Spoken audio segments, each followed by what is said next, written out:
Hey guys, Chris with Coalition Gaming here, and we have a budget cooler review for you all. Stay with me.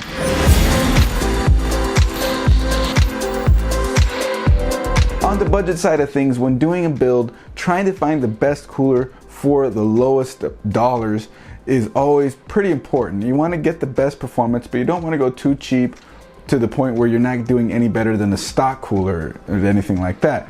Well, there have been a few on the market, and the old staple is the Hyper 212.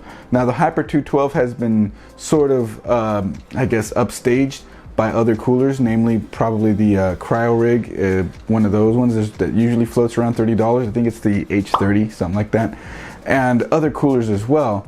And there's ones from Aliexpress, China ones, that are also taking the thunder from it. Well, Deepcool has a cooler that has also been flying under the radar, in my opinion. Now, if you guys watch our previous video for the $200-ish budget build, linked right over here, you'll see that we used the Deepcool Gammax 300. Deepcool has been really stepping their game up with their coolers. I guess it's in their name, so maybe they should.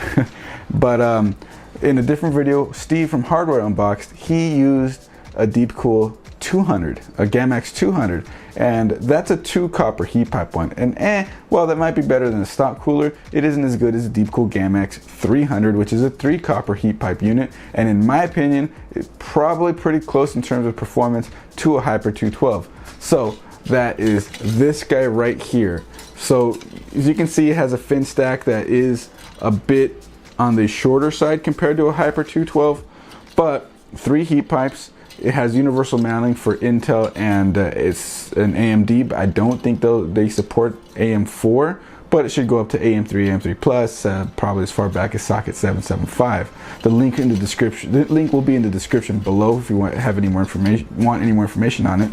But cool thing about this one is it's very simple, especially if you don't have a open spot to install it on the back. That for Intel, it just uses the clips, just like a stock Intel cooler. So that's pretty cool. What the real draw was with this cooler though, is that when I bought it for the original build that I mentioned, it was about $13 on Amazon.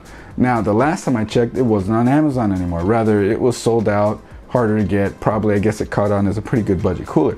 But I found it on another website called Outlet PC for $15, like 14 and change, something like that. So I ordered it up for another budget build that I'm working on. So subscribe, you're gonna see that budget build coming pretty soon. Anyways, let's get on to the performance numbers. So I went for the worst case scenario with this and put a 130 watt CPU on that. That is the Xeon W3565, aka the i7 960.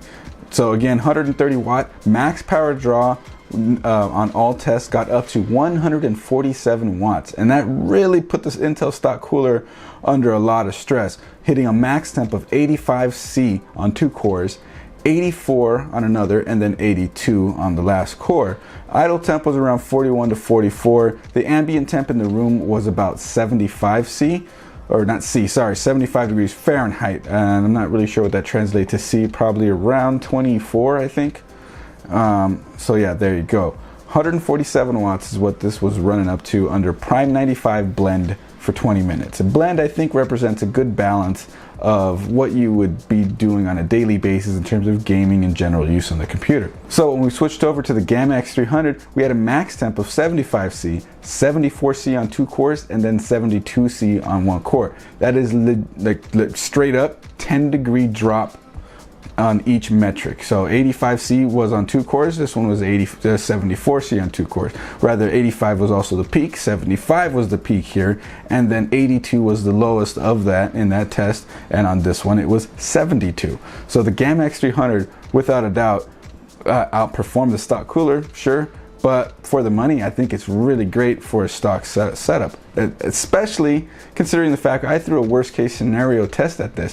147 watt at a 3 copper heat pipe cooler.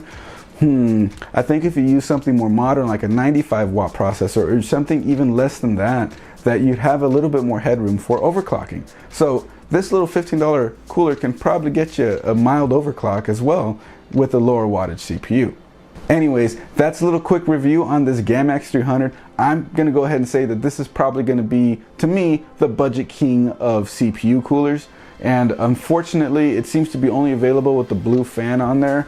So if it doesn't go with your theme, sorry, tough luck, I guess. It does seem to have clips that will hold it to the cooler, so maybe you can switch the fan out, but I'm not entirely sure a 120 will fit with the clips that the way they are. So, you know, if it doesn't go with the theme or whatever, but if you're looking for something on a budget that'll work, this will do the trick for you guys. So links will be in the description below.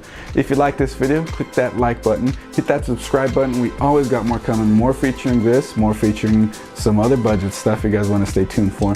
And make sure to tune in every Wednesday at 8 when we do our weekly streams. We'll see you guys in the next one. Bye.